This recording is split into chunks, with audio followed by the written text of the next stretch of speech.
बादन की तदबीर करो रे मन, बादन की तदबीर करो मन, बादन की तदबीर करो मन, बादन की तदबीर।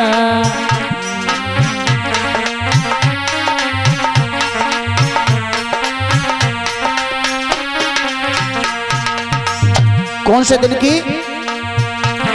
अरे जब यमदूत आए पकड़ेंगे ने कधरे न धीर,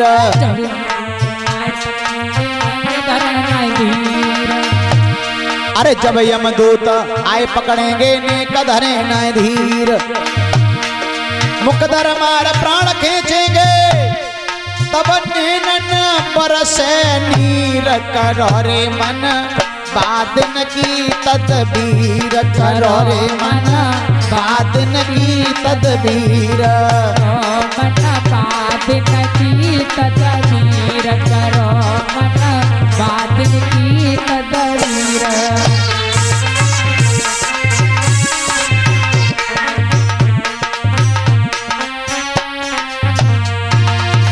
उस दिन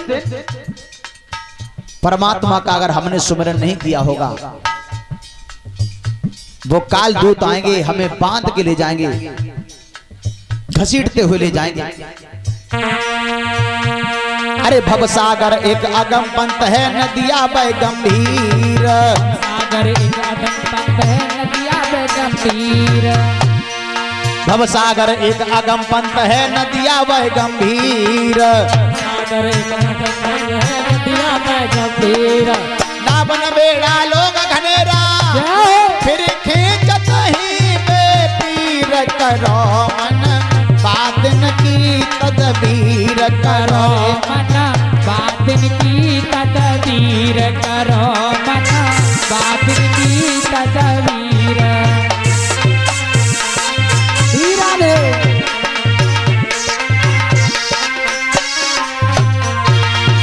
और उस दिन प्यारे कोई हमें बचाने वाला नहीं है, जैसा हम करेंगे वैसा हमें दंड मिलेगा। आया है सो जाएगा राजा रंग फकीर, कोई सिंहासन चढ़ चला कोई बंधे जात जंजीर। अगर हमने सुमिरन किया होगा तो सिंहासन पे बैठ के जाएंगे, और सुमिरन नहीं किया होगा तो शायद जंजीरों से बंध के जाएंगे। अरे घर त्रियार कका भतीजा माता पिता सुतवीर, कका भतीजा माता पिता सुतवीर। उस दिन कोई साथी नहीं बनेगा अपना परिचित जी, कोई साथी नहीं होगा, सब कुछ तो पड़ा रह जाएगा, और साथी भी कोई नहीं होगा। साथी है मित्र गंग के जल बिंदु पान तक, साथी हैं मित्र गंग के जल बिंदु पान तक, और अर्धांगिनी बढ़ेगी तो केवल मकान तक, और परिवार के सब लोग चलेंगे तो केवल शमशान तक, और बेटा भी हक निभाएगा तो केवल अग्निदान तक। उसके बाद अपना कोई नहीं होगा, फिर तो अपने कर्म ही साथी बनेंगे। घर त्रियार कका भतीजा माता पिता सुतवीर, कका भतीजा माता पिता सुतवीर। माल मुल्क की कौन चलावे, अब संग न जाई शरीर करो रे मन, बादन की तदबीर करो रे मन, बादन की तदबीर करो मन, बादन की तदबीर।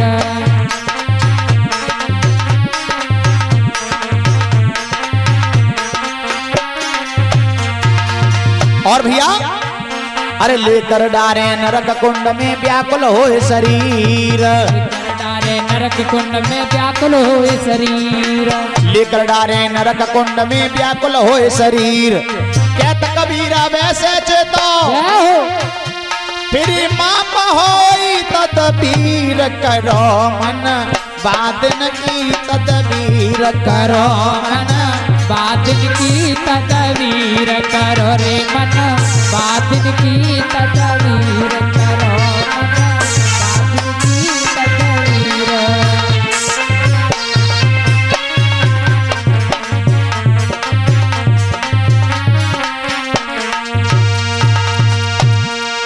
बोलिए वृंदावन बिहारी लाल की जय हो। सदगुरुदेव भगवान की जय हो। तो जैसा हम कर्म करेंगे फिर वैसी हमें सजा मिलेगी। तो क्यों न हम ऐसा करते चलें जिससे कि उन जंजीरों से न बंध करके सिंहासन पे बैठना मिले, हैं? जीवन भी मंगलकारी बन जाए, परमात्मा की कृपा हो जाए। और ये भी पता नहीं है बार बार ये मानव जीवन मिले मिले ना मिले। जिस जीवन के लिए देवता भी लालायत हैं, पता है हमें अगली बार मिले मिले ना मिले, कोई पता नहीं। कर्मों के ऊपर आधारित है। मेरे भगवत प्रेमियों, इधर आए सुखदेव मुनि परीक्षित जी महाराज को बता रहे हैं कि राजन, आप तो वास्तव में बड़े धन्यवाद के पात्र बन चुके हो, जो कि आपने सब कुछ तज करके घर परिवार तज दिया और परमात्मा की पावन चर्चा में जुट गए, भगवान की कथा सुन रहे। आप वास्तव में धन्यवाद के पात्र बन चुके हो और धन्यवाद के पात्र हम सभी हैं जो कि यहां पर हर चर्चा में शामिल हुए हैं। सभी लोग धन्यवाद के पात्र हैं। मेरे भगवत प्रेमियों, अभी आप भगवान की पावनमयी कथा के माध्यम से सुन रहे थे। परीक्षित जी, कहां चर्चा चल रही थी? हैं? चौथापन आ गया किन पे? दशरथ जी महाराज पर।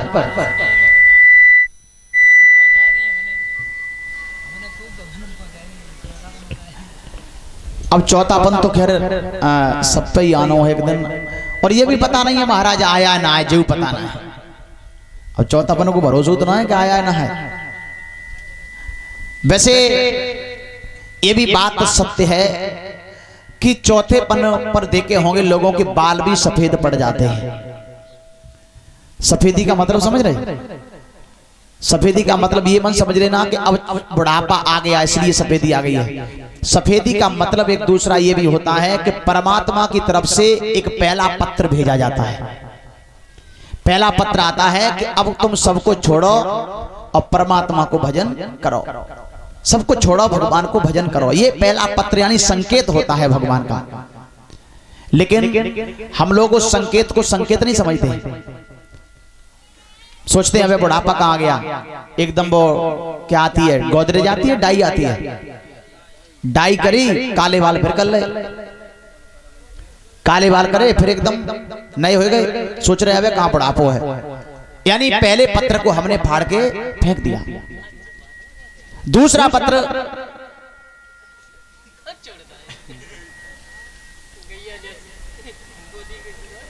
और दूसरा पत्र भगवान भेजते हैं कहां? आंखों की रोशनी कम करते हैं। लेकिन फिर भी हम उसको भी नहीं समझ पाते। हम लोग अपना चश्मा टेस्ट कराया और रोशनी फिर पूरी कर ली। भगवान तीसरा पत्र भेजते हैं कहां के लिए? कानों से ऊंचो सुनने लगे। समझ रहे? तीसरा पत्र भगवान का आ गया।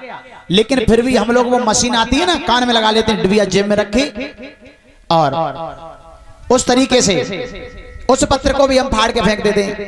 इस प्रकार धीरे धीरे धीरे धीरे बिल्कुल चौथापन आ जाता है। बिल्कुल जो है बुजुर्ग हो जाते हैं, बिल्कुल बुजुर्ग चारपाई पे आ जाते हैं, भगवान का सुमिरन नहीं करते,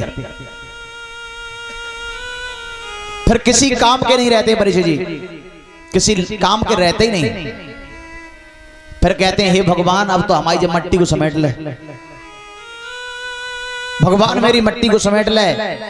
तो फिर परमात्मा कहता है अब तेरी मट्टी जो कौन से भट्टा में पका ले जाएगा, हैं? अब जब मिट्टी को हम क्या करें? जब तक रही जवानी कभी हमें याद नहीं किया। धन कमाने में, प्लॉट खरीदने में, शादी विवाह रचाने में पूरा जीवन तूने निकाल दिया। अब रो रहे हो, लेकिन अब रोने से होता क्या है? अरे मुख सूख गया यदि रोते हुए, फिर अमृत बरसाई तो क्या, गाड़ी निकल गई तब घर से चला मुसाफिर, फिर मायूस हाथ मलता वापस आया ही तो क्या। और मन की मशीनरी ने तब ठीक काम करना सीखा, जब प्रत्येक पुर्जे पर जंग आया ही तो क्या। शरीर के पुर्जे पुर्जे पे जंग आ गया, तब हम कह रहे हैं कि हे भगवान अब जो मट्टी को समेट ले। और जब मिट्टी को भगवान क्या करे भैया, फिर बाद में रोने के अलावा कुछ नहीं है। अच्छा, एक बुजुर्ग थे परीक्षित जी, एक बुजुर्ग अपने नाती को खिलाए रहे और नाती को नाम रहे पिंटू, और बड़ी बड़ी दाढ़ी रखी बाबा की और बेर बेर गोद में लेके खिलाए और पिंटू पिंटू पिंटू चिल्ला रहे, प्यार कर रहे बहुत। और पिंटू ऐसो बाबा की दाढ़ी पकड़े खींचे, पिंटू बाबा की दाढ़ी पकड़ खींचे, लेकिन प्रेम कम न होए, मूल से ब्याज ज्यादा प्यारी होते है, छोड़ने का मन नहीं करता है नाती को तो। अच्छा, एक महात्मा जी निकल रहे दरवाजे से, जैसे ही बुजुर्ग बाबा ने देखा सीताराम बोला और कहा महाराज जी आओ, कछ हमें उपदेश दो। महात्मा जी से कह रहे बुजुर्ग कछ उपदेश दो, तो महात्मा जी बोले हम तुम्हें क्या उपदेश दें, तुम्हें हम क्या उपदेश दें, सबसे बढ़िया उपदेश तो तुम्हारा नाती तुम्हें दे रहो। डोकर बोले नाती का उपदेश दे रहे हो, नाती तो यही कह रहा हो कि बाबा बाबा बाबा दाढ़ी और खींच रहे हो पकड़ के। बोले तो तुम्हारी समझ में नहीं आई, नाती क्या कह रहा हो बाबा, अरे शुद्ध तोतली बानी पे कुछ तो मन में शर्माओ, और नाती कहने लगा बाबा से अब तो बाबा हो जाओ। बोले बाबा क्यों ना हो जा, नाती से बढ़िया कोई उपदेश नहीं देते।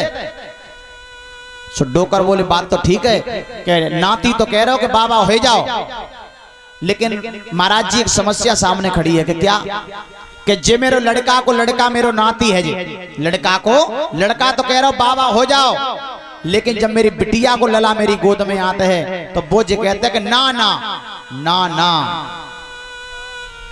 ना ना बाबा मत हो जाओ। अब तुम जो बताओ कि हम नाती की बात माने कि देवते की बात माने, हमारे तो देवत तो ज्यादा बड़ो नाती से, तो हम देवते की बात मान रहे तासे हम बाबा नहीं होना चाह रहे। तो महात्मा बोले फिर क्या मरो तैसे मरो, फिर क्या कह रहे उपदेश दे, जैसे मर रहे तैसे ही मरो। तो हम लोगों की इस संसार में इंद्रियां जो है ऐसी लीन हो चुकी हैं कि नाती बेटा घर छोड़ने का मन करता नहीं है, जबकि हमारे संत ये बताते हैं